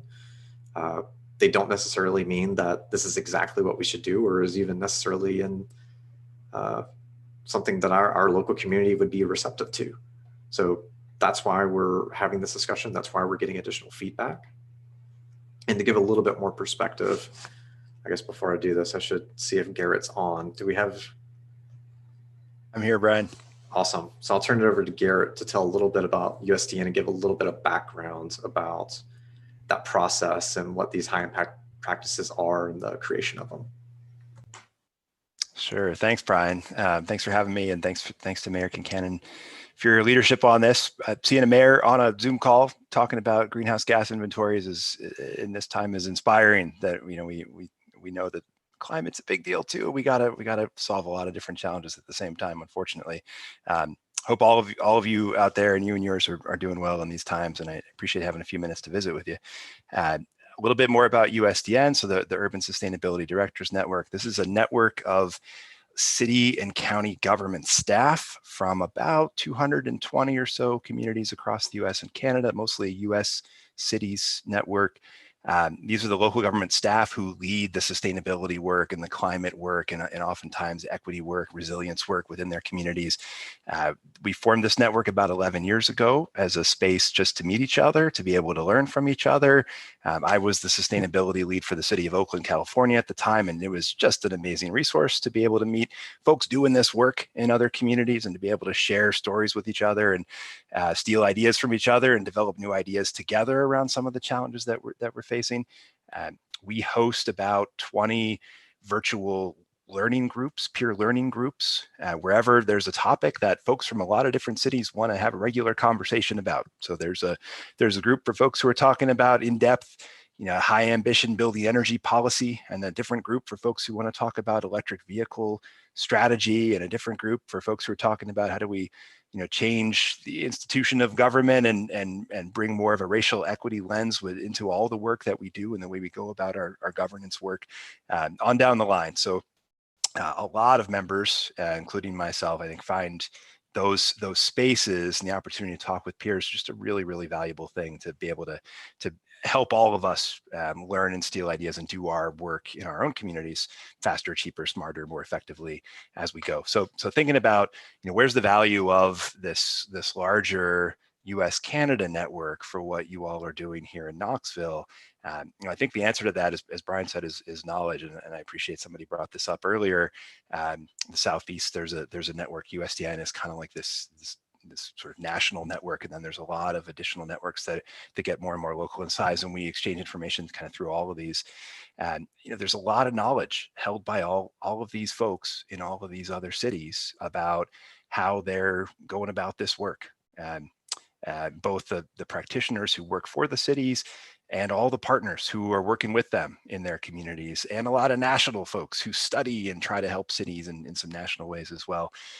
We've done a lot of work over the last couple of years, as Brian noted, to try to assemble some of that knowledge to make it more accessible and useful, realizing that all these communities in the network, hundreds of different communities, are all working to reduce greenhouse gas emissions at the same time. Everybody's thinking about, what goals should we set, and with developing plans for getting there, and we're trying different things, and a lot of it, we're sort of figuring out as we go. And but folks are essentially working on a similar solution set, right? Everybody's doing some different things around reducing the energy we use in buildings. We're doing some different things to try to get off of fossil fuels onto cleaner, renewable forms of energy.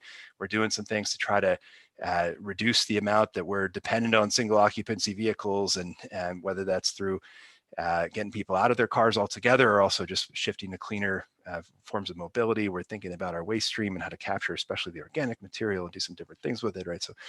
So there are hundreds of communities that are all trying dozens of different things to reduce emissions, and there's a lot of this sort of shared experience that's held in the minds of the folks who do this work with all the cities. So we've tried to through surveys, through some of the analytical work, through reading recent climate action plans, through reading some of the studies that folks who study cities are writing. There's about a dozen frameworks out there that folks have written, like the Rocky Mountain Institute produced a carbon-free city handbook, and there's the Project Drawdown. There's about a dozen of these things that just in the last few years that aim to answer the question, what kinds of things can cities do to reduce greenhouse gas emissions? That we pair that with some of what cities themselves have been producing through the climate action plans. We pair that with some of the interviews and the surveys that we do within this national network of USDN to find out what are cities actually working on now, and how is it working? What's working well of the things we're working on? Some of that more subjective, behind the scenes kinds of information.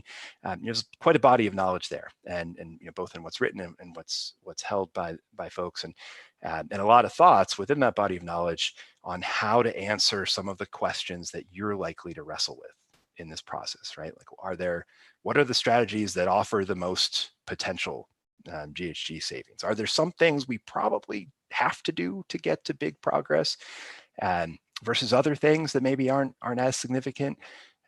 What of all this stuff is most practical to move forward? Where do we have agency and enthusiasm and community support? And which of these strategies might have the most potential to create jobs, or to save residents money, or to also help us to become more resilient to some of the hazards that we face increasingly, like heat waves and flooding, and or that help us be more connected to each other, or help to increase racial equity in our community. There's, all these communities are asking similar sets of questions, whether explicitly or kind of within, in some form within the process that's going on, and so there's a lot to draw from there. We in USDN have looked at these kinds of questions as we went through our own network prioritization process, where the priorities we landed on we refer to as high impact practices, as Brian noted. And that's a living document that'll continue to evolve over time as practices continue to evolve within the cities. But we did that research to help us understand how everyone in this network views what matters and what's practical and doable, and how to go about it. And so that we could roll all that up and have kind of a network priority view. I think that you could use that same research in a different way as a starting point for your process. And Brian, as the active kind of conduit into USDN, will be able to bring a lot of that information, both the research side and as well as the thoughts that are held in the minds of these practitioners in some of the other cities. He'll be that conduit for you to bring that into this process. So we'll be behind the scenes trying to help make that as easy for him to do as possible. And just happy to see you doing this work, and we'll do whatever we can to help support behind the scenes. Thanks, Brian. Thank you, Garrett. So it gives you a little bit of perspective about the quote unquote bag of tricks that we'll be pulling from. And I'm definitely appreciative of Garrett making the time to hop on and give us a little bit of perspective about the network. It means a lot to us to get our work done, and makes it so that we're not having to start from scratch and try to feel around in the dark and figure these things out. It's good to have the strength of a network help identify what are successful solutions in other communities and how those are effectively implemented. So let's talk surveys. So we're getting into that next steps. We're almost at the finish line, everyone. So we've created a survey and it pulls from those high impact practices.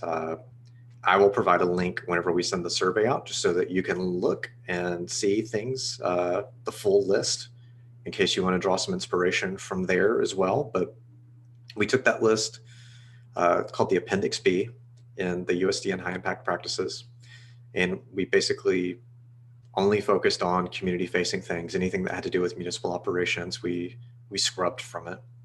If there were multiple options for roughly the same solution, we simplified that to some degree, just so you weren't feeling like you were having to choose between one or the other, because that strategy might apply to multiple building sectors, for example.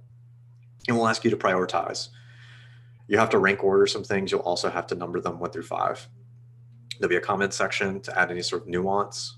And we'll also make sure that you've got the opportunity to write in your own suggestions. So if you do find something that you feel like we haven't included or is a high priority, hop in, tell us, call it out, and we'll make sure that we bring that up for discussion.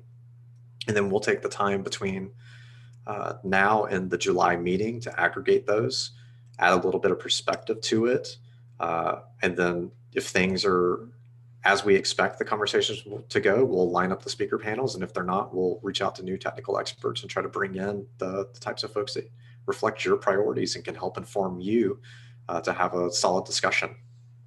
So just roughly, I gave kind of an example of what the priority, opportunity, action would be. And I guess I've been stuffing the ballot box with my own opinions in the sector-based discussions, but generally speaking, I was trying to keep it neutral here. And so, the high priority for you all might be the city needs to reduce energy use. And through discussion, you might identify some specific investment, such as, high efficiency lighting, which would lead to an actionable, the city should convert streetlights to LED. A lot of the suggestions you're going to start with, the strategies are going to be even more defined than that. Although there will be some flexibility for you to put some language around it to say, I think the priority here is commercial or residential or industrial or what have you. And it's important. We're going to have this equity group working in, and I want to turn to Erin and let her talk a little bit about how we're centering equity in these discussions and this process. Thanks, Brian. And as you said, we're kind of coming to the finish line. And so I wanted to just really hit home this sense that as we look across these strategies, there are many of us who have a certain lived experience, and it's very hard to translate that lived experience to some of the other folks who might be on this council or involved in our community or in the technical working group. So one of the things that we really want to try to be intentional about is recognizing that there are communities who are very vulnerable to the effects of climate change. They're the folks perhaps who have health issues that mean that extreme heat events hit them hardest. They are folks who maybe live in floodplains and cannot afford to move. So there are communities that are very vulnerable to climate change, and many of those communities also, when you look at demographics, are those who have been historically marginalized. So they are communities of color. Many of them are lower income. There are folks perhaps with disabilities and other factors that historically have not necessarily been centered when it comes to decision making. So part of our challenge as a community, and certainly as a city, is to make sure that when we evaluate these strategies and we talk about them as a group, that we're not only looking through the lens of our own experiences, but also really trying to be intentional about understanding the lived experiences of other folks in our community. And so the Equity Working Group is going to be a key partner in that, and we're convening that group to have not only a role in this council and informing this council, but also as a way to engage community members who maybe have not historically thought about climate change, but are very concerned about how they're going to pay their next utility bill, for example. So the Equity Working Group, just to kind of bring this back to how this all fits together, what they'll be doing, and they're going to spend the next few months working to assess community needs. What do folks, for example, who might be in as part of the Centro Hispano network, what do they need when it comes to transportation? What is their experience when it comes to moving through our city? How can we present that information about their transportation needs, for example, for that network involved with Centro? How can we bring those needs to our discussion when we're talking about transportation? Similarly, on the middle side, as this council and as the technical working groups come up with particular suggestions, that equity working group will help us evaluate whether those suggestions might have disparate impacts. You know, maybe there's a burden that it creates for a group or particular community that we haven't thought about, and how can we make sure that as we're thinking about these strategies that we're being very intentional about thinking through not only how things might benefit community groups, but also how community members might need a different type of solution that can, you know, and I'm going to use an example because it's always easier, but, you know, we've talked a lot about incentives in the past for solar panels. Well, in order to have an incentive, you have to be able to afford the upfront cost. So having some insights around how our strategies can really be thought through in a way that is equitable and allows all groups in our communities to participate in the types of solutions that we're developing is going to be important as well. And so the third step in that is that they'll also be working on developing equity implementation principles that can be presented and rolled into our long-term vision.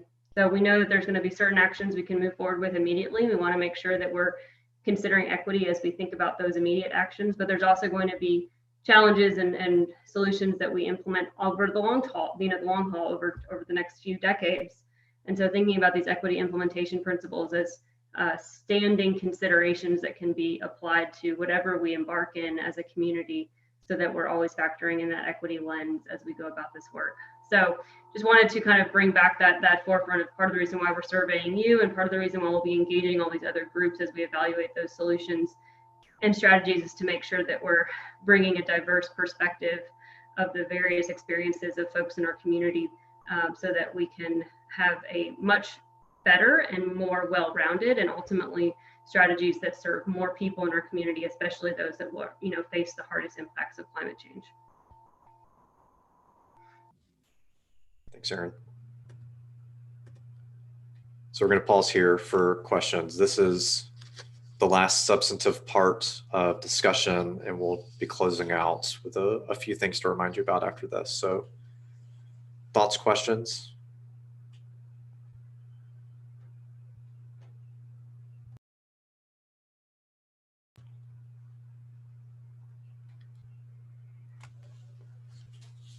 Stan, you on there? I haven't heard anything about this. I figured you would be chiming in and put you on the spot here.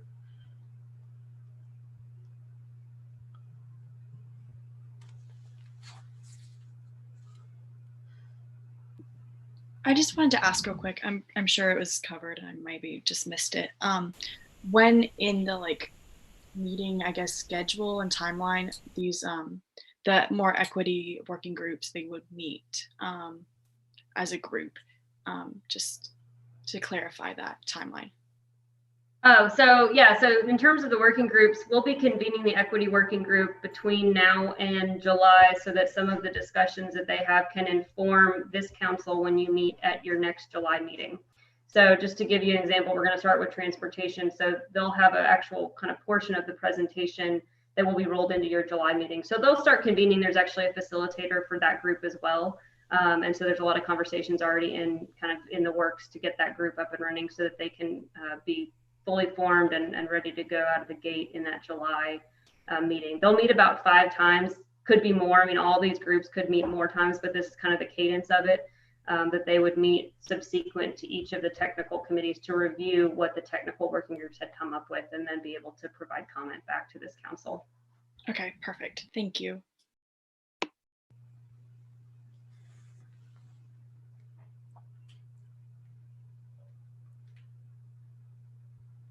Anything else about how we move forward before we close out? Going once, going twice.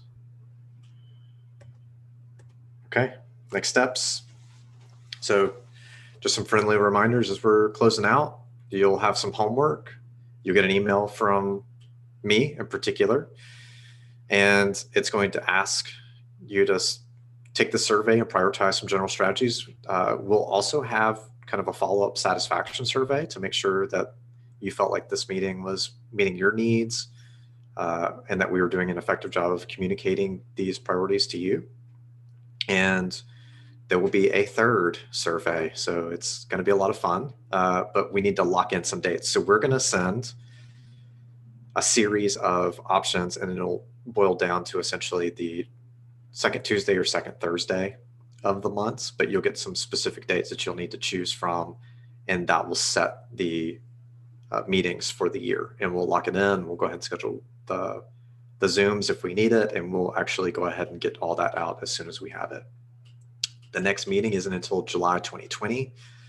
And once we get those dates from you, we'll get those calendar holds and we'll publish the full timeline online. We will also be taking meeting materials, including the recorded meeting today, meeting minutes, and the PowerPoint slide deck, and be putting that up on our website. And so that'll be on knoxvilletn.gov/climate council. So thank you very much. I know Mayor wants to. Yeah. Do I sound like garbled or regular? You sound great. Okay. Well, I unplugged the device, the machine a little bit to give it a rest. I think it got overheated. But anyhow, thank you, Brian, for leading this, and for everyone else who helped, run this presentation and this meeting. It was a great first meeting. I hope that maybe by July we'll have the ability to meet in person, because I think that would be really beneficial for and just more pleasant. But this was a great first meeting. I appreciate all of your time. I know everyone's really busy, and I'm looking forward to the outcomes and the work that's going into this. And the city wants to be of much help, and looking forward to your recommendations and your insights. Thank you very much. Thanks, everyone. We're shutting it down. Have a great day. Bye. Thank you all. Thank you. Take care.